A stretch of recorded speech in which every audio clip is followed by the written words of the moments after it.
غم شبیر میں یہ سارا جہاں روتا ہے، غم شبیر میں یہ سارا جہاں روتا ہے، غم شبیر میں یہ السمیع العلیم من الشیطان اللعین الرجیم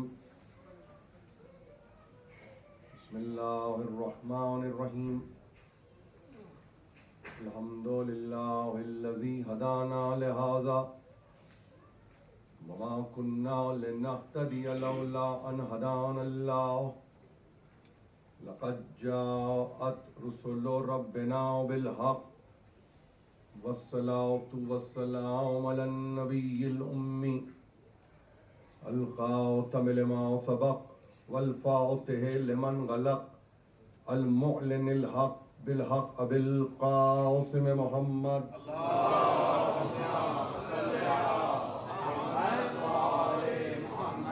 وأهل بيته الطيبين الطاهرين المعصومين المظلومين الذين أذهب الله عنهم الرجس وطهرهم تطهيرا اللهم صل على محمد وآل محمد ما بعد فقد قال الله سبحانه وتعالى في محكم كتابه الحكيم وقالوا الحمد لله الذي صدقنا وعده وَأَوْرَثْنَا الْأَرْضَ نَتَبَوَّأُ مِنَ الْجَنَّةِ حَيْثُ نَشَاءُ وَنِعْمَ أَجْرُ الْعَامِلِينَ صلوات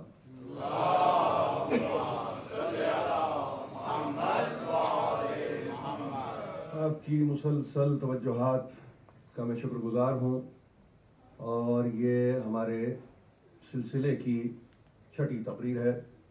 عنوان آدم آل محمد ہے۔ عزیزان محترم، دیکھتے ہی دیکھتے اور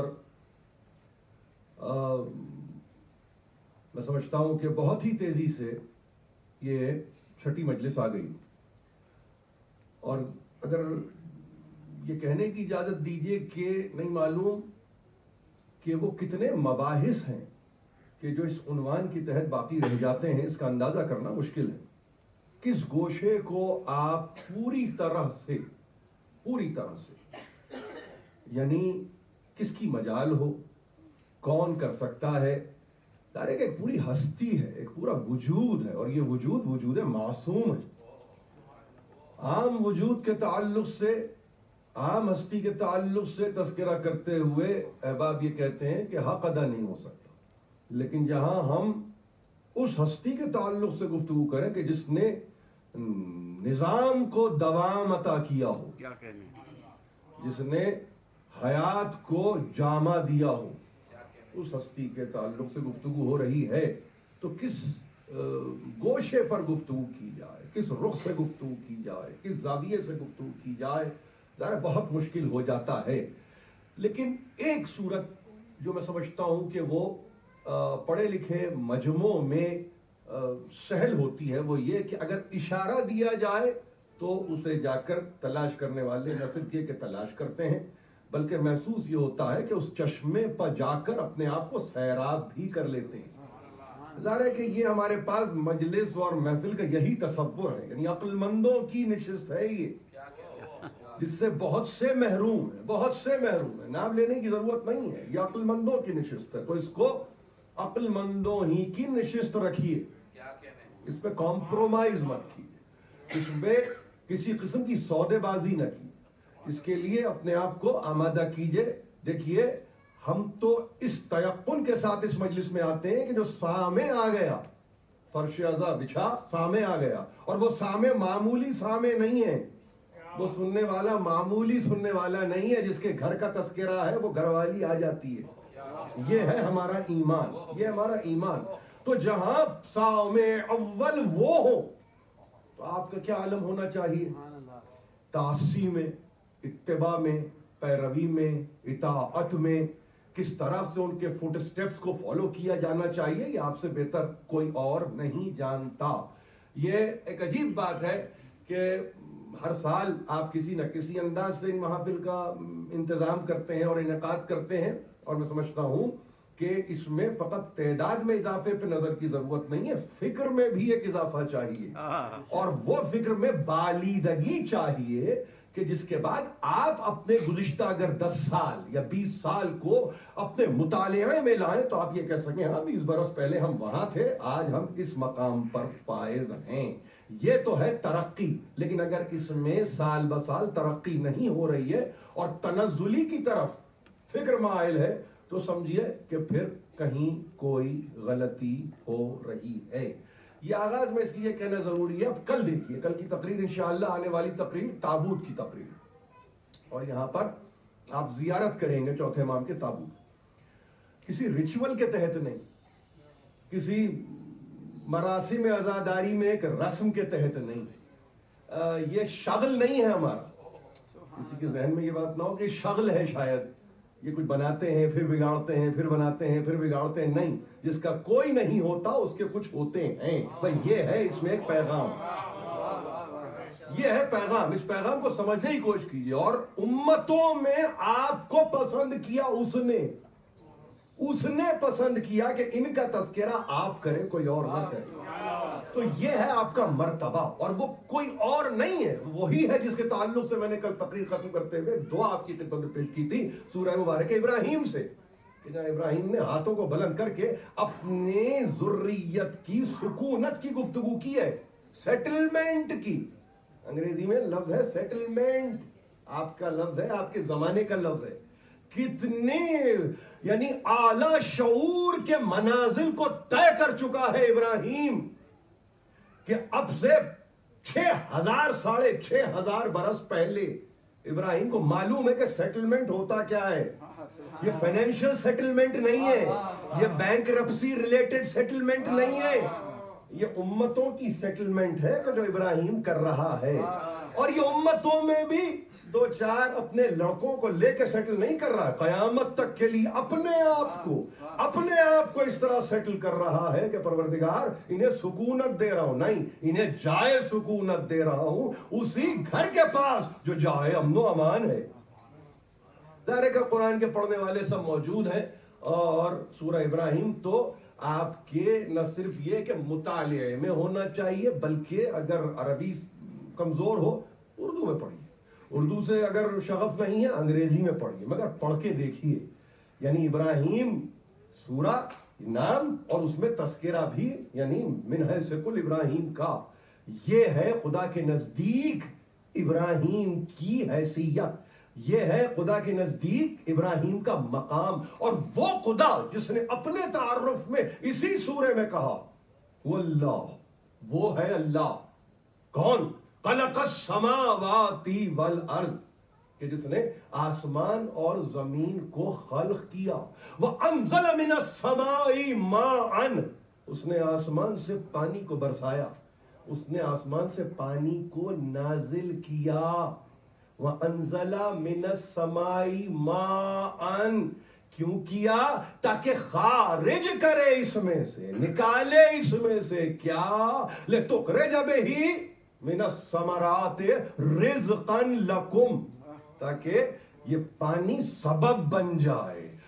دیکھیے خالق کائنات ہے، ضروری نہیں تھا اس کو کہ اسباب و علل کی دنیا بنائے، ضروری نہیں تھا اس کے لیے کہ کاز اور ایفیکٹ کو رکھے اور اس کے بعد چیزوں کو پہچنوائے، وہ تو خالق ہے، وہ تو بنانے والا ہے، وہ یوں ہی دے دے تو کیا کمال ہے، وہ یوں ہی عطا کر دے تو ایسی کون سی بڑی بات ہے، اس نے قانون کو متعارف کروایا ہے۔ میری باتوں کو بہت غور سے سنیے، اس لیے کہ یہ مجلس پھر میں ایسے کہتا ہوں آپ سے اپنے تعلق سے نہیں، کوئی بھی مجلس پھر دوبارہ نہیں ہوتی جب تک کہ اسے دوبارہ سنا نہ جائے۔ ظاہر ہے کہ اس وقت ہم گفتگو کر رہے ہیں یعنی اسباب و علل کی دنیا کو پیدا کرنے کی بنیادی وجہ تعلیم ہے انسان کی، ہدایت ہے انسان کے لیے۔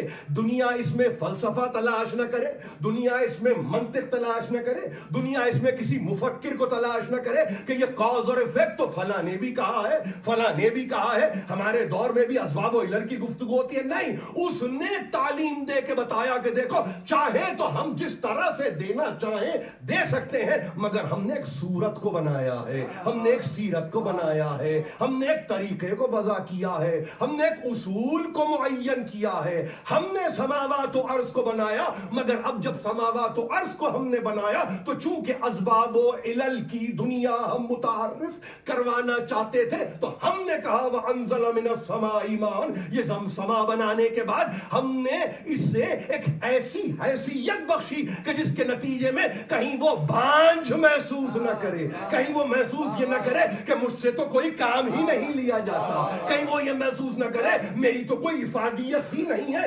تفکر کی منزل ہے, تدبر کی منزل ہے. ذرا سا غور کریں, آسمان کو اس قابل بنایا کہ وہ پانی برسا سکا, وہ پانی برسانے کے قابل بنا. یعنی اس کا مطلب یہ ہے تولیدگی کا کہیں قانون نافذ ہوگا تو آسمان لا ولد نہیں ہے. وَأَنزَلَ مِنَ السَّمَاءِ مَاءً, آسمان سے اس نے پانی کو برسایا, اور زمین کی روداد یہ کہ اس نے زمین کو بنجر نہیں چھوڑا. یہ اسباب و علل کی دنیا میں ایک مرتبہ آسمان سے پانی برسا, زمین نے اسے قبول کیا, جذب و قبول کی دنیا بھی بنائی کہ دیکھو شے اچھی تھی اس کو جذب کر لیا گیا, شے بری ہوتی ہے اسے دفع کر دیا جاتا ہے. یہ فطرت ہے, یہ فطرت ہے, مظاہر قدرت کی فطرت ہے, جمادات کی فطرت ہے, نباتات کی فطرت ہے, حیوانات کی فطرت ہے. تو اشرف المخلوقات کا کیا عالم ہونا چاہیے, اس پر غور کرنے کی ضرورت ہے. اور جب ایک مرتبہ کہا کہ کیوں ہم نے پانی کو برسایا, اس لیے کہ زمین بنجر نہ رہے, زمین لاولد نہ رہے, زمین بھی کچھ دینے کے قابل ہو سکے, تو اس نے ثمرات مہیا کیے, اس نے بہترین رزق سے انسان کو مالا مال کر دیا. اور پھر ہم نے کیا کیا, وَسَخَّرَ الْفُلْكَ, ہم نے ایک مرتبہ کشتیوں کو مسخر کر دیا. کیوں کشتیوں کو مسخر کیا, لِتَجْرِي فِي الْبَحْرِ بِأَمْرِهِ وَسَخَّرَ لَكُمُ الْأَنْهَارَ. ذرا سا ہم پیچھے سے گفتگو کر رہے ہیں, اس پر غور کریے, اس پر غور کریے. پہنچنا اسی دعا تک ہے جو دعا کل پڑھ چکا ہوں, مگر چاہتا ہوں کہ اس میں بھی ایک تہذیب آپ کو دیتا جاؤں کہ آپ دیکھیں کہ یہ تہذیب کا نتیجہ دعا ہے. تہذیب کے بغیر دعا نہیں ہوتی. یہ پوری تہذیب ہے, یہ مہذب قوموں کی نہیں بلکہ مہذب فطرت کی نشاندہی کرتی ہے. تب آواز بلند صلوات کرو.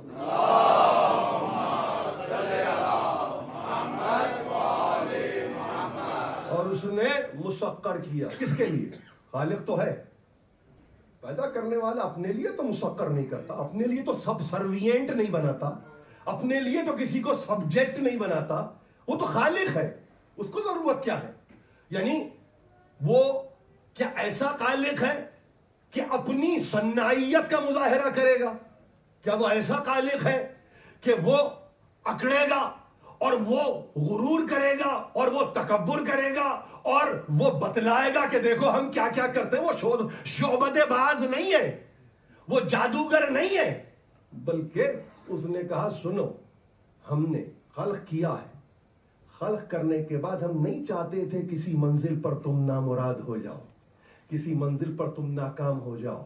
تو وہ بحور جو طغیان تھے, وہ پانی کی لہریں جو موجزن تھیں, وہ جو تھمنے کا نام نہیں لیتی تھیں, ہم نے اس پر کشتی کو نہ صرف یہ کہ بہایا, بلکہ ہم نے اس کشتی کو بھی تمہارے قابو میں کیا. اور وہ جو نہریں بہ رہی تھی اور سمندروں کی صورت اختیار کر رہی تھی, ہم نے ان کو بھی مسخر کیا. اب تسخیر وہ کر رہا ہے, تکبر سے آپ کام نہ لیں.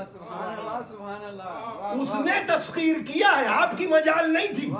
آج تک کی دنیا میں کوئی سائنسدان ہو, کوئی میتھمیٹیشین ہو, کوئی بڑا فلسفی ہو, وہ اس پورے تصور سے خارج نہیں ہے. وہ یہ کہہ نہیں سکتا کہ ہم نے مسخر کیا ہے. نہیں نہیں, ذرا دیر کے لیے اگر ایک مرتبہ بند ٹوٹ جائے پانی کے تو آپ روک نہیں سکتے اس پانی کو جس کو آپ نے روکا تھا. یعنی امتحان ہے نا یہ انسان کا, ذرا سی دیر کے لیے امتحان لیتا. ہو چکا ہے شاید اسی شہر میں, ابھی آپ دیکھ چکے ہیں, 1-2 برس پہلے کی بات ہے یا 1 برس بھر پہلے کی بات ہے, مجھے نہیں معلوم. حیرانی ہو رہی تھی کہ یہ کیا ہو گیا. وہ کہ جنہوں نے پانی کو باندھا تھا دور سے دیکھ رہے تھے یہ کیا پانی کر رہا ہے. تو وہ کیفیت, انہوں نے کہا دیکھو بات یہ ہے کہ کبھی کبھی یہ مظاہرہ قدرت بھی ضروری ہے تاکہ تسخیر کرنے والے پر نظر رہے کہ چیزوں کو مسخر کر کے کون دے رہا. تم نے تسخیر نہیں کیا ہے, تم نے اس پر قابو نہیں پایا ہے, ہم نے خلق کیا, ہم نے مسخر کیا, اب ہم نے تمہارے حوالے کیا. یعنی آپ سمجھے 2 مراحل کے بعد تیسرے میں ہے انسان. نہ پہلے سے تعلق ہے نہ دوسرے سے تعلق ہے تو تیسرے سے تعلق. تو تیسرے سے تعلق جہاں ہو تو وہاں انسان کو کتنا شکر گزار ہونا چاہیے کہ اگر تو پیدا ہی نہ کرتا, پیدا کرنے کے بعد مسخر ہی نہ کرتا تو یہ ہمارے اختیار میں کہاں ہوتے. نہیں دیکھا تم نے آسمان پر طیور کو کہ جو اپنے پروں کو پھیلائے ہوئے رہتے ہیں, سورہ ملک نہیں دیکھا. ہم نے انہیں تھاما ہوا ہے, وہ کچھ نہیں کر رہے ہیں. یہ قرآن. تو اگر پانی کی گفتگو ہو تو ہم نے مسخر کیا ہے فلک کو, کشتیوں کو ہم نے مسخر کیا. میں اس کا یعنی فلک ظاہر ہے کہ واحد ہے مگر میں جمع کے ساتھ میں نے استعمال کیا ہے تاکہ سب کے ذہن میں بات رہے کہ کوئی خاص نوح کی کشتی کا تذکرہ نہیں ہو رہا. جتنی بھی آج دنیا میں جتنی بھی ٹریڈ ہو رہی ہے, جتنی کنٹینر پہ کنٹینر آئیں, جتنے بھی میٹرز لگائیں, لیکن اس سے فرق کچھ نہیں پڑتا. اس نے کلیہ بنایا ہے کہ ہم نے مسخر کر کے دیا ہے تمہیں. تو اب سنیے کیا ہے, ہم نے مینز کو بھی مسخر کر کے دیا ہے, میڈیم کو بھی مسخر کر کے دیا ہے. یہ جملہ یاد رکھیں گے آج کی تقریر کا. اگر پانی مینز یا میڈیم تو معلوم کیا ہوا, مینز کیا آپ سمجھ رہے ہیں, آپ سمجھ رہے ہیں طیارہ کوئی چلا رہا ہے, مینز ہے, ذرائع میں ایک ذریعہ ہے, میڈیم ہوا ہے رہے, مگر دونوں کو مسخر کر کے دے رہا ہے. یہ قرآن. وَسَخَّرَ لَكُمُ الْفُلْكَ, ہم نے فلک کو مسخر کیا. وَسَخَّرَ لَكُمُ الْأَنْهَارَ, نہر کی جمع جس کو تفصیل سے بیان کرنے والے, تفسیر کرنے والے سبوں نے کہا کبھی یہ چشمے کے معنوں میں آئے گا, کبھی یہ انہار یعنی نہروں کے معنی میں آئے گا, کہیں یہ دریاؤں کے معنوں میں آئے گا, کہیں یہ سمندر تک کی گفتگو کرتا ہوا نظر آئے گا. لفظ ایک ہی رہے گا, لفظ ایک ہی رہے گا. یعنی ہم ہیں کہ مینز بھی اور میڈیم بھی دونوں ہم مسخر کر کے دیں گے. تو اس کا مطلب کیا تھا کہ وہ کتنے مطیع ہے. یعنی مینز بھی ہمارا مطیع اطاعت گزار, میڈیم بھی ہمارا مطیع اطاعت گزار یعنی فرما بردار یعنی تابع دار. تو اس کا مطلب اگر تیسرا تصرف کر رہا ہے تو وہ کیسے یہ سمجھ بیٹھا کہ یہ تو ہم ہیں, یہ تو ہم ہیں, یہ تو ہم نے اس کو کیا ہے. نہیں, یہ مجال آئی کیسے آپ نے, یہ آپ نے سوچنے پہ اپنے آپ کو آمادہ کیسے کیا. بالکل اسی طرح سے آگے چل کے کہا سنو, تم دیکھتے ہو وَسَخَّرَ لَكُمُ الشَّمْسَ وَالْقَمَرَ دَائِبَيْنِ, ایک کے پیچھے ایک چلا جا رہا ہے, ایک کے پیچھے ایک جا رہا ہے, ایک کو پکڑنے کی کوشش کر رہا ہے, پیچھے پیچھے ایک دوسرے کے. شمس کے پیچھے قمر سمجھ لو, قمر کے پیچھے شمس سمجھ لو. ہم نے مسخر کیا ہے, ہم نے, یہ ہمارے حکم کے تحت چل رہے ہیں, یہ ہمارا نظام ہے جس میں چل رہے ہیں, یہ ہمارا حکم ہے جس کو فالو کر رہے ہیں. وَسَخَّرَ لَكُمُ الْأَنْهَارَ وَسَخَّرَ لَكُمُ اللَّيْلَ وَالنَّهَارَ. پہلی بات انہار, دوسری بات وَسَخَّرَ لَكُمُ اللَّيْلَ وَالنَّهَارَ, مینز شمس و قمر, میڈیم دن اور رات ہم مسخر کر رہے ہیں, ہم تمہارے لیے. سبحان اللہ, سبحان اللہ. اور اس کے بعد ایک ایسا منفرد کلیہ دے دیا, وَآتَاكُمْ مِنْ كُلِّ مَا سَأَلْتُمُوهُ, اور ہم نے تمہیں وہ کچھ دیا جو کچھ تم نے مانگا تھا. یعنی اگر اس فقرے کو یہاں پہ جتنے بہترین پڑھے لکھے افراد بیٹھے ہیں, سورہ ابراہیم سے میں نے لفظ آیت استعمال نہیں کیا ہے, اس فقرے کو اٹھائیں اور کسی بینر پہ لگائیں اور ایک پوری کانفرنس کریں اس کے پیچھے, تو شاید وقت کم پڑ جائے. وَآتَاكُم مِّن كُلِّ مَا سَأَلْتُمُوهُ، وہ کچھ ہم نے تمہیں دیا جو کچھ تم نے مانگا تھا. وَإِن تَعُدُّوا نِعْمَةَ اللَّهِ لَا تُحْصُوهَا، اور اگر اللہ کی نعمتوں کے گنتی کے قابل ہو جاؤ تو تم میں قابلیت ہی پیدا نہیں ہو سکتی. آپ سمجھ گئے؟ یعنی کیا مطلب ہے؟ یہ آیت کے دو اجزاء میں نے آپ کی خدمت میں پیش کیے ہیں، جانا مجھے کہیں اور ہے، مگر میں کیوں پیش کر رہا ہوں؟ تاکہ اصول کو سمجھے دنیا، پہلے اصول کو. اگر اصول سمجھ میں نہیں آئے گا تو ضابطہ کیا سمجھ میں آئے گا، قانون کیا سمجھ میں آئے گا؟ پہلے اصول کو سمجھیں، فنڈامنٹل کو سمجھنا ضروری ہے. جو کچھ کہ تم نے مانگا وہ کچھ ہم نے دیا. یعنی اس کا مطلب یہ لسان استعداد تمہاری جہاں تک تھی وہاں تک ہم نے دیا ہے. اس کا مطلب یہ ابھی سوال ختم نہیں ہوئے ہیں. یعنی جتنے تم نے سوال کیے ہم نے اس کے مطابق تمہیں دے دیا. یعنی خود اشارہ ہے محدود علمی انسان کے تعلق سے کہ ابھی تو اس کے سوال ہی پورے نہیں ہیں. جو تم نے، جیسا تم نے، جتنا تم نے اور مانگ سکتے ہو مانگو. اس کے آگے اصول کا وَإِن تَعُدُّوا نِعْمَةَ اللَّهِ لَا تُحْصُوهَا، اگر گنتی کرنا چاہو اللہ کی نعمتوں کی تو تم حساب نہیں کر سکتے. یہ ہے انسان کہاں تک پہنچا. یعنی دینے والا دینے پر رک نہیں رہا ہے، مگر اس نے کہا کہ سائل بنا رہے عقل کے ساتھ. تم مانگو وہ کہ جو اس کے مطابق ہو. سمجھ رہے میری بات؟ اس سے کیا مانگیں گے؟ 2 پیسے دے دے. اس سے کیا مانگیں گے؟ ایک گھر دے دے. ارے دیکھو تو اس کی کیپیسٹی کیا ہے. وہی جو تم نے سوال کیا، ایسا نہیں کہ ہم نے نہیں دیا، ہم نے دیا ہے. مگر اس میں بھی ایک عجیب حسرت اور یاس ہے انسان کے تعلق سے. ارے مانگا ہی ابھی تم نے ہم سے کیا ہے؟ تم نے ہم سے ابھی مانگا ہی کیا ہے؟ مانگ کے تو دیکھو. تو آگے کہہ دیا دیکھو گنتی کرنے پاؤ تو نعمتوں کی تو گنتی ہو ہی نہیں سکتی. اور اس کے بعد بے اختیار کا کتنا انجسٹ ہے انسان، کتنا انگریٹفل ہے انسان. اس کو اپنے پیدا کرنے والے کا کلن علم ہی نہیں ہے. اس کو علم ہی نہیں ہے. اور اس کے بعد میں اختیار کا سنو، انسانوں میں ایک منفرد انسان وہ ہے ابراہیم. جہاں بے اختیار ابراہیم نے ہاتھ اٹھائے، مینز بھی اس کے، میڈیم بھی اس کا، سائل ہے ابراہیم. تو اب سوال بھی تو دیکھیے، رب اجعل ھذا البلد آمنا. پروردگار اس شہر کو امن و امان کا شہر بنائے رکھنا. یہ 6000 پہلے یعنی برس پہلے کی دعا کسی خاص دن، ساتھ، لمحے، وقت کے لیے نہیں ہے. اور اگر آج کوئی خلفشار پیدا ہو جائے تو دنیا یہ نہیں کہہ سکتی کہ دعا ابراہیم کہاں مقبول ہوئی. قیامت تک کی نظر ہے ابراہیم کی، قیامت تک کی. معلوم ہے ابراہیم کو کہ کیوں اس کو امان والا شہر ہونا چاہیے، کیوں اس کو امن والا شہر ہونا چاہیے. ابراہیم نے کہا پروردگار یہ گھر، یہ بلد، یہ شہر، اس کو تو شہر امان بنا. ظاہر ہے کہ امین آنے والا ہے تو شہر امان تو بنے گا.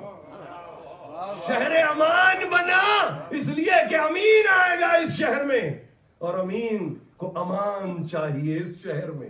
اس شہر میں ایک ایک لفظ پر غور کیجئے، اس لیے کہ یہ وہ حکمتیں ہیں جو قرآنی ہیں، انسانی نہیں ہے حکمتیں، یہ قرآنی حکمتیں. اور اس کے بعد کا پروردگار وجنبنی وبنی ان نعبد الاصنام، اور پروردگار مجھے اور میرے بچوں کو بت پرستی سے بچانا.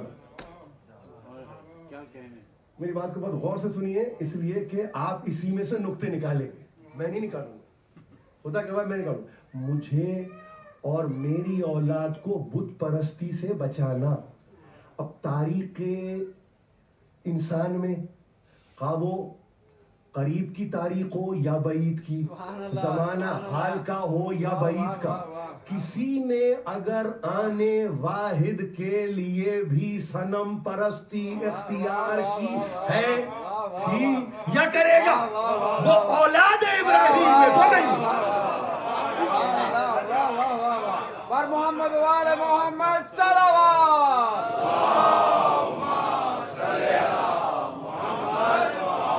کیا اس کے بعد بھی کوئی آپ کے پاس کلیئرنس کے سرٹیفکیٹ کی ضرورت ہے؟ کیا اس کے بعد بھی آپ کسی کو کلیئر کرنا چاہ رہے ہیں؟ آپ کے ذہن میں کچھ اگر نام آ گئے ہیں تو کیا آپ چاہتے ہیں کہ ان کو کلیئرنس ہے؟ تو میں کیوں کیسے دے دوں؟ دیکھیے نا، وَجْنُبْنِي وَبَنِيَ أَن نَعْبُدُ الْأَصْنَامَ، بچا مجھے اور میرے بچوں کو، میرے بیٹوں کو بت پرستی سے بچا۔ دیکھیے میری بات کو غور سنیے، آج کی تقریر بڑی اہم تقریر ہے یہ۔ تو اب اس اصول کے تحت اولاد ابراہیم کا ایک تصور نکلا، ابناء ابراہیم کا ایک تصور نکلا، ابراہیم کی ذریت کا ایک تصور نکلا، ابراہیم کے بیٹوں کا تذکرہ نکلا۔ تو ظاہر ہے کہ دو بڑے بیٹوں کا تذکرہ تو آپ کے سامنے بڑے سینس میں کہہ رہا ہوں کہ بزرگ کون؟ ایک اسحاق، ایک اسماعیل، ایک اسحاق ایک اسماعیل۔ تو اس کا مطلب کیا ہوا؟ اس کا مطلب یہ ہوا کہ جہاں بت پرستی کبھی ہوئی ہو وہ رہے ان میں، بے شک اولاد میں نہیں ہو سکتے۔ غور سنیے، بہت غور سے سنیے اس بات کو، اس لیے کہ یہ بڑے مسائل کا حل ہے۔ ہمیں کسی کا نام لے کے بیان کرنے کی اسی لیے ضرورت نہیں پڑتی، ہمیں کسی کا نام لے کے بیان کرنے کی ضرورت نہیں پڑتی۔ کیوں؟ اس لیے کہ جو خود اس وصف سے خارج ہو جائیں، کہ جن کی کیفیت یہ ہو کہ باپ جد ہے ابراہیم، جد، اگر جد کی دعا، بھائی ابراہیم کی دعا کے متعلق آپ کیا کہیں گے؟ ایسا ابراہیم کہ کبھی قبول ہوتی اور کبھی قبول نہیں ہوتی ہے؟ کوئی فتویٰ لائیں گے آپ کہیں مصر سے، کہیں سعودی عرب سے، کسی لبنان سے، کسی شام سے میرے پاس فتویٰ آئے گا کہ ابراہیم کی ہاں کچھ دعائیں مقبول ہیں، کچھ دعائیں مقبول نہیں ہوئی؟ بہت گفتگو کی تو چچا کے تعلق سے گفتگو کی، تو ظاہر ہے وہ بھی کوتا نظر ہی ہے، اس پر بھی گفتگو کسی دن کر لوں گا، میں اس پر گفتگو آج کرنے کے موقف میں نہیں ہوں۔ مگر میں بتانا چاہتا ہوں یہاں تو کلیئر دعا ہے، صاف کھلی دعا ہے، پروردگار بچا۔ اب اگر کوئی چلا گیا، کوئی 1 برس کے بعد آئے، کوئی 7ویں سال آئے، کوئی دیر سے آئے، کوئی بہت ہی دیر سے آئے، تو اطمینان مجھے یہ کہ گھرانہ یہ نہیں ہے کہ یہ اطمینان ہے، مجھے یہ اطمینان ہے as per Ibrahim, according to Ibrahim, ورنہ معاملہ پورا بگڑ جائے، بدل جائے۔ اور کیوں نہ کرے؟ ہم صنم پرستی کیوں نہ کریں؟ رب انہن اضللن کثیرا من الناس، پروردگار میں نہیں چاہتا میری اولاد بت پرست ہو، بچا مجھے بھی اور میری اولاد کو بھی۔ ارے ان پتھر سے تراشے ہوئے بتوں نے تو بہت سو کو گمراہ کر کے رکھ دیا ہے۔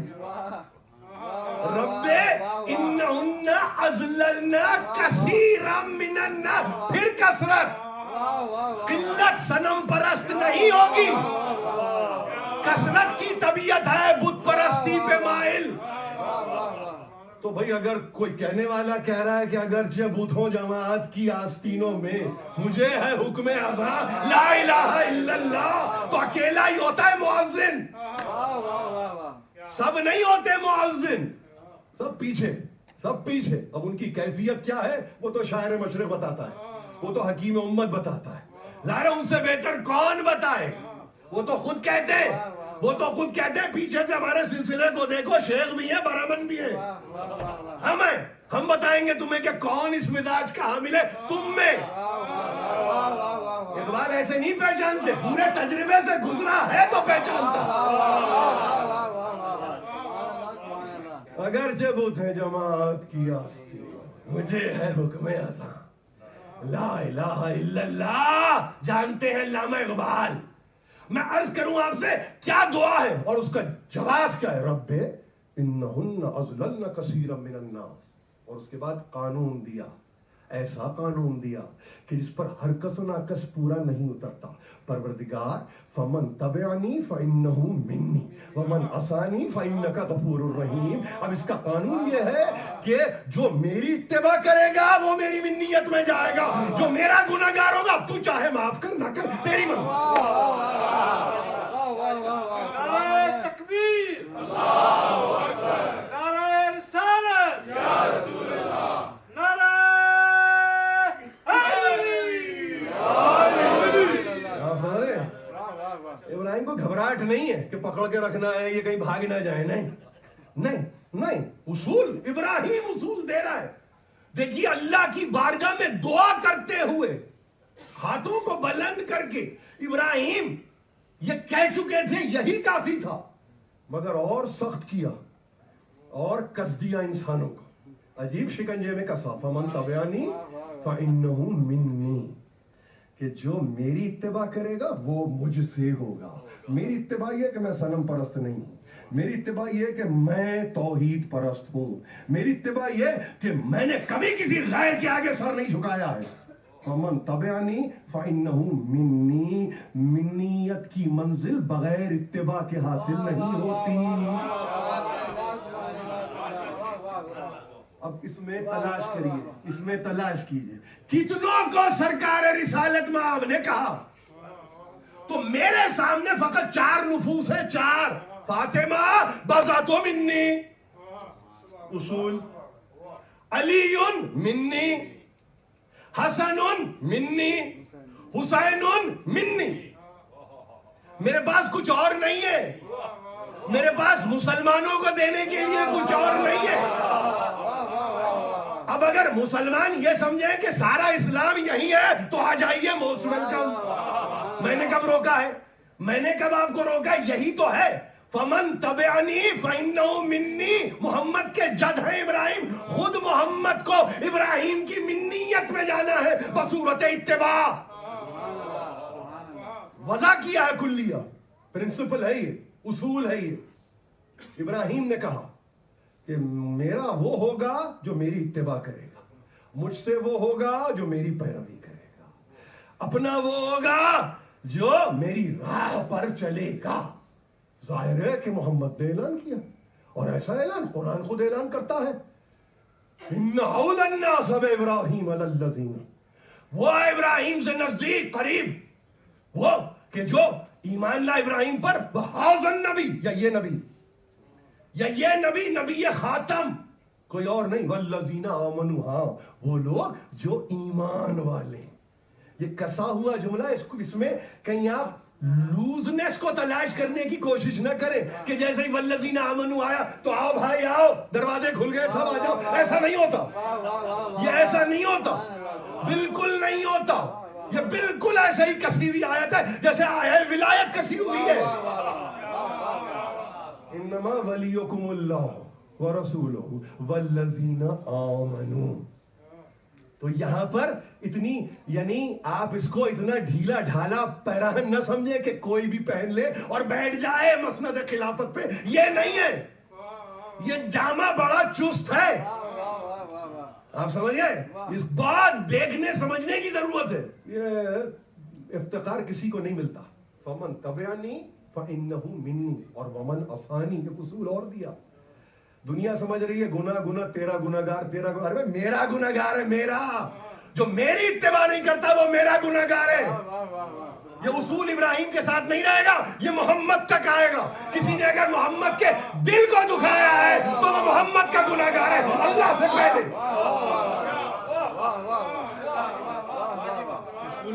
اصولوں پہ گفتگو ہو رہی ہے. یہ مجلس کسی جذبے کے تحت نہیں ہو رہی, یہ اصولوں پر مبنی گفتگو ہو رہی ہے. کسی نے اگر محمد کی طبیعت کو بوجھل کیا, محمد کے مزاج کو بوجھل کیا, نہیں, محمد کے قلب کو بوجھل کیا. بوجھل, ناراض کا لفظ استعمال نہیں کر رہا ہوں, یعنی اگر زہرا فقط بوجھل ہو جائے کبھی, ارے ناراض تو قیامت ہو جائے گی. ناراضگی میں قیامت ہے. کیوں بھول گئے آپ, بھول گئے آپ؟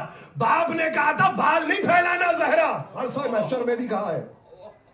قیامت میں قیامت آ جائے گی. ناراضگی کا لفظ استعمال کرتے ہیں آپ. ارے بہت بلند لفظ ہے. زہرا کے ساتھ اس لفظ کو بہت احتیاط کے ساتھ استعمال کیا. احتیاط کے ساتھ استعمال کیا جائے. یہ کون ہے؟ یہ مباہلے والے ہیں. یہ مباہلے والے نصارہ نے شکلیں دیکھ کے کہا تھا اگر یہ بد دعا کرے نا تو یہ پہاڑ ریزہ ریزہ ہو جائیں.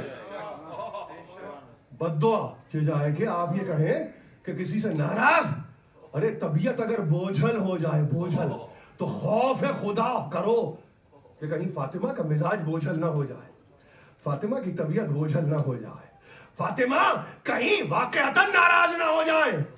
اسی لیے آپ یقین جانیے کتنے ہی بزرگ رہے ہوں گھبراہٹ کا بھی بہت شکار رہے, پریشانی کا بھی بہت شکار رہے. ایک بات دوسرے پر ڈالتا, دوسرا بات پہلے پہ ڈالتا, پہلا بات دوسرے پر. نہیں ہم نہیں چاہتے تھے مگر وہ چاہتے تھے, مگر وہ کہتے نہیں وہ چاہتے تھے مگر ہم نہیں چاہتے تھے. مگر دلوں کے حال سے تو اللہ واقف ہے نا, دلوں کے حال سے تو اللہ واقف ہے. تو بات یاد رکھیے فمن تبعنی فانہ منی ومن عصانی, اور جو میرا گنہگار ہوگا. ابراہیم یہ آپ تو تقریباً شرک کی منزل پر آ کے کھڑے ہو گئے. آپ کا گنہگار کیا ہوتا ہے؟ گنہگار تو ہم نے سنا ہے اللہ کا ہوتا ہے. یہ آپ کا گنہگار کیا مانے؟ معلوم یہ ہوگا اتباع میری ہے تو گنہگار بھی میرا ہی ہوگا. میری اتباع, اگر میری اتباع نہیں ہو رہی ہے تو گنہگار بھی میرا ہی ہے. تو پہلے تو مواخذہ میں کروں گا, حق مجھے پہنچتا ہے. مگر یہ ہے قلب ابراہیم فإنک غفور الرحیم. بس تو ہے مالک, تو ہے مغفرت کرنے والا بھی تو ہے, رحمت کرنے والا بھی تو ہے. ابراہیمی مزاج سے نزدیک ہونے کی ضرورت ہے. بس یہ نوجوانوں کو پیغام دے رہا ہے. یہ نوجوانوں کو عفو درگزر کی بھی ایک منزل ہے, ایک بلند مقام ہے. کسی سے کوئی غلطی ہو جائے, کسی سے کوئی کوتاہی ہو جائے تو انتقام یا منتقم المزاج بننے کی ضرورت نہیں ہے. معاف کرو, اللہ کے تعلق سے معاف کرو, اس کے رسول کے تعلق سے معاف کرو, اولاد رسول کے تعلق سے معاف کرو. اس لیے کہ ابراہیم نے کہا مجھے کیا سروکار کہ میں اس بحث میں رہوں کہ میرا گناہگار کو اب میرے حوالے کیا جائے اور اب میں اس کو انجام تک پہنچاؤں. نہیں, تو جان, تیرا کام جان, اب تو بہتر سمجھتا ہے. میں تو اپنے والوں ہی کے لیے اتنا توقع ہوں. فمن تبعنی فإنہ منی. منیت کی منزل میں انتہا میں حسین. اور حسین کا کیا عالم ہے؟ جاتے جاتے اسی منیت کو, اسی تسلسل کو رکھ چھوڑا امام چہرم میں. اور اس کو محسوس کرنے والوں نے جہاں جہاں جب جب اور جس جس مقام پر محسوس کیا انہوں نے اس کا اعلانیہ اظہار کر دیا. میں نے فرزدق کا تذکرہ کیا ہے کل, ظاہر ہے کہ میں نے اپنے آپ کو روک کے رکھا, فقط اس لیے نہیں کہ میں چاہوں کہ اس کو کسی دوسری تقریر میں, نہیں, میں نے چاہا کہ پہلے یہ مقدمہ بھی آپ سننے آئے کہ یہ بڑا بلند مرتبے سے یہ گفتگو کی گئی ہے. یہ غیر معمولی بلند گفتگو ہے اس اعتبار سے کہ قرآن ہے اس کے پیچھے, قرآن. اور ایک مرتبہ کہا سنو, فرزدق نے کہا تم نہیں جانتے, تم اس کو نہیں جانتے, منیت تو اپنے مقام پر ہے ہی ہے, مگر اس کا عالم یہ ہے کہ اگر بھولے ہوئے ہو تو میں تمہیں یاد دلاتا ہوں. یہ فرزدق کے متعلق ہمیشہ یاد رکھیے ایک بات. 15 برس کی عمر میں علی ابن ابی طالب کی خدمت میں آئے. ان کا پورا نام بھی یاد رکھ لیجیے آپ. ان کا نام ہے حمام ابن غالب ابن صعصع, یہ نام یاد رکھیں گے. اور فرزدق ان کا تقلص. 15 برس کی عمر میں آئے علی ابن ابی طالب کی خدمت میں اور کہا میں شعر کہتا ہوں. بہت غور سے سنا. کہا بیٹے میں چاہتا ہوں کہ قرآن کے علم پر حاوی ہو جاؤ. اب آپ دیکھیے شاعر آیا ہے, اب یہ نہیں کہ اس کو عالم بنا رہے ہیں, اس کو اس کے ماخذ سے نزدیک کر رہے ہیں. ہمیشہ یاد رکھیے کچھ باتیں ہیں, کچھ حکمتیں ہیں, سمجھ میں آج نہیں آ رہی ہیں, فبہا اگلے 500 برس سمجھ نہیں آئے, فبہا قیامت میں سمجھ میں سب آ جائے گا. اس پہ تو اطمینان ہے آپ کو یا اس میں بھی اطمینان نہیں ہے؟ بھائی نہ آئے نہ صحیح. نہ آپ کے لیے کوئی یہ چیلنج ہے نہ مجھے یہ چیلنج دیا گیا ہے. شاعر خدمت میں آیا, علی ابن ابی طالب کے تعلیم دے رہے ہیں کہ قرآن پڑھو, قرآن پر تمہارا عبور چاہیے, قرآن پر تصرف چاہیے, پورے قرآن کو اپنی زندگی کا محور بنا لو. دیکھیے یہ کب کا واقعہ ہے, آپ معلوم ہے 35 ہجری کا واقعہ ہے. زین العابدین امام زین العابدین کی شہادت ہے 95 ہجری، یعنی اب یہ 15 سال کا بچہ ہے، اس کو ایک 60 برس کا سفر اور طے کرنا ہے. ہمیشہ یاد رکھیں گے اس بات کو آپ. یعنی خود امام چہارم گزر گئے مگر فرزدق رہ گئے، اس لیے کہ فرزدق کا سن وفات ہے 110 ہجری. یعنی امام زین العابدین کے 15 برس بعد تک فرزدق جیتے رہے ہیں. مگر کس کے لیے تیار کیا ہے؟ کس نگاہ نے تیار کیا ہے؟ آپ سمجھ رہے ہیں؟ یعنی اگر آپ پوئٹس کی کلاسیفیکیشن میں جائیں تو جتنے سٹائرز ہیں فرزدق کے، یعنی ہجو، کہ کبھی بھی قصیدہ نہیں کہتے تھے، ہجو، اس کی برائی، اس کی برائی، اس کے لیے کچھ، اس کے لیے کچھ. جب باقاعدگی سے درباری شاعر بنے تب مزاج میں ایک تبدیلی آئی. تو وہ بھی تبدیلی ہے کہ اس شاہ کے ہوئے تو اس شاہ کے خلاف بولنے لگے. مگر ایک عجیب بات ہے کہ ایک وقت کی نصیحت علی ابن ابی طالب کی کہ قرآن کا مطالعہ کرو، قرآن کا مطالعہ. معلوم یہ ہوا کہ فرزدق نے قرآن کا مطالعہ کر لیا. وہ قرآن کام کب آیا؟ وہ اس وقت کام آیا کہ جب ہشام کھڑا ہوا ہے. دیکھیے ہشام ہے، ہشام ابن عبد الملک ابن مروان ابن حکم، یہ ہے پورا سلسلہ نسب کا. اور وہاں کیفیت یہ کہ ایک کو پہچاننا تھا، فقط ایک کو. ابھی 14 کو نہیں دیکھا ہے، ایک. اس ایک کے لیے قرآن کتنا ضروری ہے کہ قرآن سے پہچانو گے تم، کوئی اور شاید اس کو نہیں پہچان سکتا. یہ یوں ہی کہہ دیا تھا، آپ سمجھ رہے کہ قرآن پڑھو جیسے آپ اپنے بچے کو کہتے ہیں. ہم اپنے بچے کو کہتے ہیں بیٹے قرآن پڑھو. نہیں، قرآن جب تک نتیجہ زندگی نہ دے، آپ سمجھے، خلاصہ زندگی نہ دے، اس وقت قرآن کے بھی کوئی معنی نہیں. اس وقت قرآن کی، اور اگر کہیں برآمد نہیں ہو رہے ہیں تو قصور قرآن کا نہیں ہے. کسی کے ذہن میں یہ بات بھی پڑھتے تو ہیں مگر ہوتا کچھ نہیں، اس کا مطلب نہیں، تقصیر آپ کی ہے، قرآن کی نہیں ہے. قصوروار آپ ہے، قرآن نہیں ہے. اسی قرآن نے ایک مرتبہ چشم بصیرت کو وا کر دیا فرزدق کے کہ ہر اعتبار سے کمزور ہے بظاہر، مگر اس قوت کا اعلان کیا اسی قرآن نے جو طاقت دی، اسی سورہ ابراہیم نے جو قوت دی.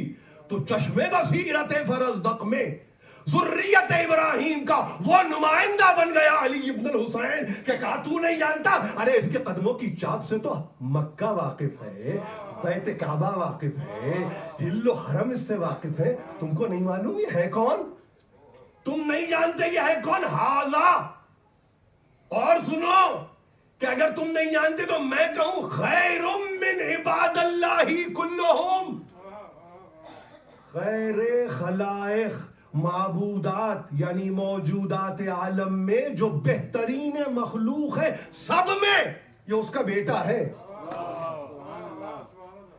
آپ سمجھے، ابن خیر، جس کو کہا نا ابن خیرتین. یہ آپ کو تخلص یاد رہے گا، یہ لقب یاد رہے گا، یہ صفت یاد رہے گی. یہ کون ہے؟ اس کا مقام کیا ہے؟ اور کون ہے؟ حاضر تقی، نقی، طاہر والعلم. یہ لفظ ہے فرزدق کا، یہ ہمارا دیا ہوا لفظ نہیں ہے. ترجمہ کرتا ہوں آپ کے سامنے. یہ کون ہے؟ تقی. اس کے ترجمے کی ضرورت نہیں ہے. یعنی جو اتقا کی منزل پر ہو، جو انتہائی تقوی کے درجے پر ہو. نقی یعنی اس سے زیادہ پاک و صاف کوئی اور ہو ہی نہیں سکتا، طاہر و منزہ ہو ہی نہیں سکتا. طہارت، طاہر، طہارت میں کمال کی منزل پر. اور اس کے بعد کا علم، نشان نہیں، نشان نہیں، بلند حشمت والا. علم کے معنی آپ معلوم ہے کیا ہے؟ آج سے یاد رکھیں گے آپ علم. کل آپ تابوت بھی نکالیں گے، ایک علم بھی شاید ہوگا اس کے ساتھ. اب علم کی تعریف کیا ہے؟ وہ جو بلند حشم والا ہو. آپ تو علامت کے طور پہ نکالتے، علامت وہ مجسم علم ہے. اب نکالتے ہوئے کس احتیاط کی ضرورت ہے کہ آپ نے کسی لکڑی کی شے کو نہیں پکڑا ہوا ہے، وہ ذی حشم کو آپ تھامے ہوئے ہیں جس کی رفعت کو خدا نے بلند کیا ہے.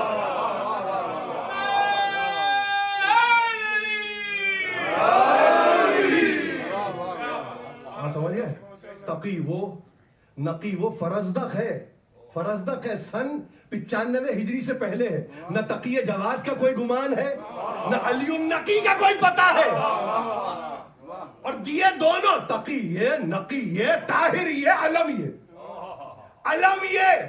تو اب آپ کو سمجھنا چاہیے کہ کسی کو اگر پرخاش ہے اس لفظ علم سے تو اصل میں تو رسول کی عزت سے پرخاش, رسول کی توقیر سے پرخاش, رسول کی عظمت سے پرکاش. اور یہ ایسا ہے کہ جس کے نتیجے میں اب صبر کی ضرورت ہے, گھبرانے کی ضرورت نہیں ہے. تم نہ سمجھو, تمہارے سمجھنے نہ سمجھنے سے کیا ہوتا ہے, وہ سمجھنے والے سمجھ گئے, تمہارے باپ دادا سمجھ کے جا چکے. اب تم نہ سمجھو تو کوئی اور سمجھائے گا آگے. 12واں تو ابھی آنا ہے نا, ابھی آنا ہے نا 12ویں کو, وہ سمجھائے گا. تم ایسے نہیں سمجھو گے, تلوار سے سمجھائے گا. سمجھائے گا تو ضرور, سمجھائے گا تو ضرور. کہا اذا رأته قریش قال قائلها. جب قریش اس کو ایک مرتبہ دیکھتے ہیں نا, اس کی صورت کو, تو آپس میں پتہ ہے کیا کہتے ہیں, الی المکارم ھذا منتہی الکرم.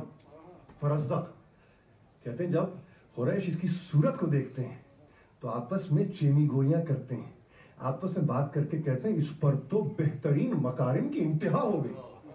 یہ وہ ہے ہستی, بعثتُ لأتمم مکارم الاخلاق. اس کے جد نے اپنی تعریف میں کہا تھا مجھے مبعوث کیا گیا ہے تاکہ اخلاق کو کمال پر پہنچا دوں, یہ اس کا نمائندہ ہے. یہ وہ ہستی ہے کہ جس پر مکارم یعنی اخلاق کمال پا گئے, اخلاق کمال پا گئے. اب اس کے بعد اخلاقیات کی کوئی اور منزل نہیں رہ جاتی. اور سنو, ایک مرتبہ کہا ھذا ابن فاطمۃ ان کنت جاہلہ. سنو, یہ فاطمہ زہرا کا بیٹا ہے, اگر تم جاہل ہو تو میں تمہیں کہہ رہا ہوں. یہ کس کو کہہ رہا ہے, جس کے گھر سے روٹی کھا رہا ہے. ھذا ابن فاطمۃ ان کنت جاہلہ. تم اگر جاہل ہو تو سنو, یہ فاطمہ زہرا کا فرزند ہے. یہ کسی کی مجال نہیں ہے کہ تم نے ایک دو نسل آگے کی گفتگو کر دی اور ابنیت میں لے گئے فاطمہ زہرا کی. نہیں نہیں, فاطمہ زہرا ان کی ماں نہیں ہے, فاطمہ زہرا تو حسین کی ماں ہے. کسی کی مجال نہیں ہے, اس لیے کہ کم از کم اتنے عقل مند وہ ضرور تھے, وہ اتنے عقل مند ضرور تھے. فاطمہ زہرا, بے شک فاطمہ زہرا جدہ بھی ماں ہے, دادی بھی ماں ہے. اسی لیے جتنے ائمہ کی حیات کو اٹھا کے دیکھیے, سبوں نے کبھی جدہ کہا, کبھی ماں کہا, ماں کہا. یہ نسبتیں ہیں, نسبتیں. جہاں ماؤں ہی کا خبر کی خبر نہ ہو اور باپ کا پتہ نہ ہو تو وہاں کیا کسی کو نسبت کا, کیا کوئی جانے, کیا کوئی. اسی لیے کہ اگر جاہل ہو, اس نے خود کہا ھذا ابن فاطمہ ان کنت جاہلہ. اگر تو اس سے جاہل ہے, اس امر سے کہ یہ ابن فاطمہ ہے, سنو یہ کون ہے, یہ کون ہے, بجدہ الانبیاء قد ختموا. اس کا عالم یہ ہے کہ ان کے جد پر نبوت ختم ہو گئی. یہ وہ ہستی ہے جن کے جد پر نبوت کا اختتام ہے. آپ کیا سمجھتے ہیں, کیا سمجھتے ہیں اس کے بعد کیا کیا جانا چاہیے تھا فرزدق کے ساتھ؟ وہی ہوا جو کہ ہونا تھا. اس نے کہا تم یہی کر سکتے ہو نا کہ قید میں ڈالو گے, اس سے زیادہ تو تمہارے اختیار میں ہے نہیں. ڈالو ڈالو. عجیب بات یہ ہے کہ وہ تو گیا قید میں, مگر جس کی شان میں قصیدہ کہا تھا اس نے 12,000 درہم اس تک پہنچائے. اب دیکھیے فرزدق کا عالم کیا. فرزدق نے کہا جا کے کہہ دو مولا سے کہ کسی صلے کی تمنا میں تعریف نہیں کی تھی, حق پہنچتا ہے آپ کو تب تعریف کی. یہ حق تھا آپ کا, یہ میرا حق نہیں ہے جو آپ مجھے دے رہے ہیں. تو وہاں سے جواب آیا جب ہم کوئی شے عطا کر دیتے ہیں تو پھر واپس نہیں لیتے, عطا کر دیتے ہیں. ہم جب کوئی شے عطا کر دیتے ہیں یعنی صفت الہی میں شامل ہے, وہ بھی عطا کرتا ہے, آپ بھی عطا کرتے ہیں. تو اگر بہنیں کبھی نام لے کے مانگیں اور کہیں عطا کر دو تو غلط لفظ نہیں ہے, شرک نہیں. مولا کہتی ہے نا ہماری بہنیں, کہیں بچے کا مسئلہ, کہیں روزگار کا مسئلہ, کہیں شادی کا مسئلہ, کہیں کسی شے کا مسئلہ, عطا کر دی, اپنی بارگاہ سے عطا کر دیجئے. یہ اچھے لفظ نہیں ہے, یہ حقیقت ہے. خدا کے لیے سمجھ لیجئے اس بات کو. یہ اردو اچھی نہیں بیان کی جا رہی ہے, یہ حقیقت ہے. اس سے کم پہ معصوم راضی نہیں ہوتا. ہم عطا کرتے ہیں, عطا جب ہم عطا کرتے ہیں تو پھر واپس نہیں. برستے ہوئے پانی کو کسی نے کبھی واپس کیا ہے؟ زمین سے نکلتے ہوئے ثمر کو کسی نے واپس کیا ہے؟ تو پھر جب وہ دیتے ہیں تو وہ ایسے ہی دیتے ہیں، وَأَنزَلَ مِنَ السَّمَاءِ مَاءً، جیسے آسمان سے۔ سبب و اسباب کی دنیا ہے، وہ مسبب الاسباب ہے۔ اگر انسانوں میں کچھ اسباب رکھ رہا ہے تو گھبرانے کی کیا ضرورت ہے؟ آسمان کے لیے تو تیار ہے کہ اس سے پانی نازل ہو سکتا ہے، مگر علی ابن الحسین کے لیے تیار نہیں ہے کہ نعمت دے سکتے۔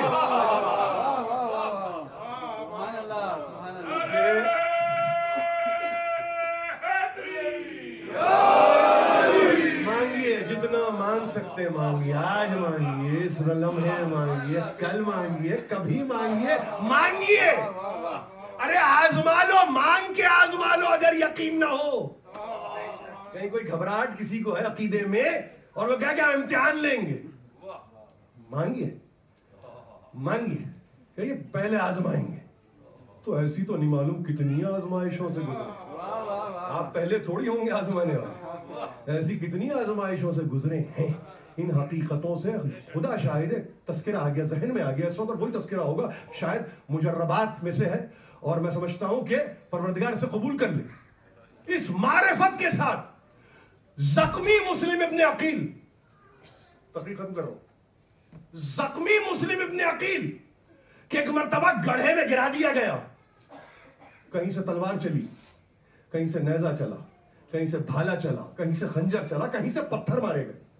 مسلم اس طرح سے زخمی ہو گئے کہ بدن چور چور ہو چکا تھا۔ ایک مرتبہ چاہ سے یعنی گڑھے سے نکالا گیا کھینچتے ہوئے، اور ہاتھوں کو رسن سے باندھا گیا۔ ایک عجیب بات ہے، دیکھیے تذکرہ تو ظاہر ہے کہ ہمیں کہیں اور جانا ہے اور کچھ اور کرنا ہے، مگر میں چاہتا ہوں کبھی کبھی کہ ہمارے وہ احباب، ہماری وہ بہنیں جو اس تذکرے سے خاص طور پر محروم رہتی ہیں، ان کو بتاؤں جس نے مسلم کو نہ سمجھا اس نے کربلا کو نہ سمجھا۔ بس یاد رکھیے میرا جملہ یہ، اگر کسی کی سمجھ میں مسلم نہیں آ رہے ہیں تو سمجھیے اس کی سمجھ میں کربلا نہیں آ رہا ہے۔ یہ اصول ہے، یہ بھی ایک کلیہ ہے، یاد رکھیے۔ اور جس کی سمجھ میں کلیتاً مسلم آ جائے، حسین کی سمجھنے میں مشکل نہ ہوگی۔ یہ ہے تعریف مسلم کی۔ دیکھیے پریامبل ہے نا کربلا کا، مقدمہ ہے نا کربلا کا مسلم، یعنی کربلا سے پہلے ایک کربلا واقع ہوئی ہے مسلم کی صورت میں۔ سب کچھ ویسے ہی، غریب الوطنی ہے تو مسلم کو حسین بھی غریب الوطن ہے، آوارہ وطن ہے حسین تو آوارہ وطن ہے مسلم۔ گڑھے میں گودال میں حسین کو دھکیلا گیا، یہاں بھی گڑھے میں مسلم کو ڈالا گیا۔ کہیں سے خنجر چلے مسلم کے لیے، حسین کے لیے بھی تیر چلے، بائیں نہیں، سب کچھ ویسے ہی ہوتا رہا۔ ایک پانی رہ گیا تھا، جام آب آیا، زخمی مسلم کو یہ کہا گیا کہ پانی پی لو، ہونٹوں سے پانی کو لگایا گیا، ہونٹوں سے لگایا، ایک مرتبہ لہو پانی میں شامل ہو گیا، پانی کو پھینک دیا گیا، دوسری مرتبہ پانی پھر آیا، پھر ایک مرتبہ ہونٹوں سے لگا، پھر لہو شامل ہوا، پھر پانی پھینک دیا گیا، تیسری مرتبہ اب جو پانی لایا گیا ہونٹوں کو نزدیک لائے، کچھ دانت ٹوٹ کے پانی میں گر گئے خون کے ساتھ۔ بے اختیار کہا انا للہ و انا الیہ راجعون، میرا امام بھی پیاسا ہے، میں بھی دنیا سے پیاسا ہی جاؤں گا۔ یہ علم مسلم ہے، یہ علم مسلم ہے، یعنی دلیل قائم کی ہے کہ مجھے اگر پانی نہیں مل رہا ہے تو اس کا سبب کچھ ہے، اس کا بھی سبب کچھ ہے۔ اس سبب کو تلاش کیا ہے مسلم نے، اور ایک مرتبہ انا للہ و انا الیہ راجعون کہتے ہوئے ابن زیاد کے دربار میں لائے گئے۔ سر جھکا ہوا تھا، کونے سے آواز آئی، مسلم تم نے امیر کو سلام نہیں کیا۔ بے اختیار آسمان کی طرف سر کو اٹھایا اور کہا ما لی امیر سوى الحسین، میرا کوئی امیر نہیں ہے سوا حسین ابن علی، میرا کوئی امیر نہیں، میرا کوئی حاکم نہیں، میرا کوئی مولا نہیں، میرا کوئی آقا نہیں، مولی امیر سوى الحسین۔ آپ سوچتے ہوں گے کیا تاریخ ہے اور کیا تذکرہ ہے، ابھی بتاتا ہوں آپ کو کہ تاریخ کیا ہے اور تذکرہ کیا ہے. ایک مرتبہ کہا وصیت کو بیان کرو. پہلی وصیت اشہد ان لا الہ الا اللہ وحدہ لا شریک لہ واشہد ان محمدا عبدہ ورسولہ. یہ وصیت ہے پہلی, یہ وصیت ہے. دنیا اسے کچھ اور کہتی ہے, یہ وصیت ہے. سنو, گواہ بنا رہا ہوں, اس ایمان پر دنیا سے جا رہا ہوں. دوسری بات یہ 700 درہم کا مقروض ہوں, مر جاؤں تو زرہ بیچنا, تلوار بیچنا, میرے قرض کو ادا کر دینا. اور تیسری وصیت ہے کوئی جا کے میرے آقا سے کہے مولا کوفے تشریف نہ لائیے,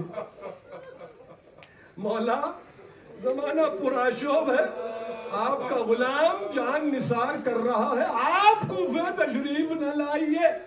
قصر دارالامارہ بام پر آئے, یعنی چھت پر آئے, قاتل سے مہلت طلب کی. دیکھیے تعصی, اب اس کو تعصی کہیں نہ کہیں مجھے نہیں معلوم, کربلا تو بعد میں واقع ہونا ہے, مگر یہاں مظاہرہ مسلم کر رہے, ارے مجھے نماز پڑھنے کی تو مہلت دے دے. قاتل سے کہا, قاتل سے ایک مرتبہ مہلت چاہی, 2 رکعت نماز پڑھی, اللہ کا شکر ادا کیا. ایک مرتبہ سجدے سے سر اٹھا, قاتل کی تلوار نیام سے نکلی. ایک مرتبہ بام کے کنارے جا کے دیکھا تو مسلمان عید کی تیاریوں میں مصروف تھے. باپ اپنے کاندھوں پر بچوں کو سوار کیے ہوئے عید کی خریداری کر رہے تھے. ایک رخ اختیار کیا مسلم نے, سر کو جھکا کے کہا السلام علیکم یا ابا عبداللہ. حسین منزل شقوق پر بیٹھے ہوئے تھے, بے اختیار کرسی سے کھڑے ہوئے اور کہا وعلیکم السلام یا مسلم. سلام کا جواب دیا. اور ایک مرتبہ دیکھا تو دیکھا, خیمے کا پردہ الٹ کے بہن باہر آ گئی, پوچھنے لگی بھائی کس کے سلام پر جواب سلام. ایک مرتبہ کہا آؤ زینب ادھر آؤ, نزدیک بلایا, ساری زمینوں کو پست کیا, کوفے کی زمین کو باعجاز بلند کیا. دیکھا مسلم حزین سر کو جھکائے کھڑا ہے, ایک تلوار چلی, سر جسم سے الگ ہوا, بے اختیار کہا ارے یتیمہ مسلم کو تو بلاؤ.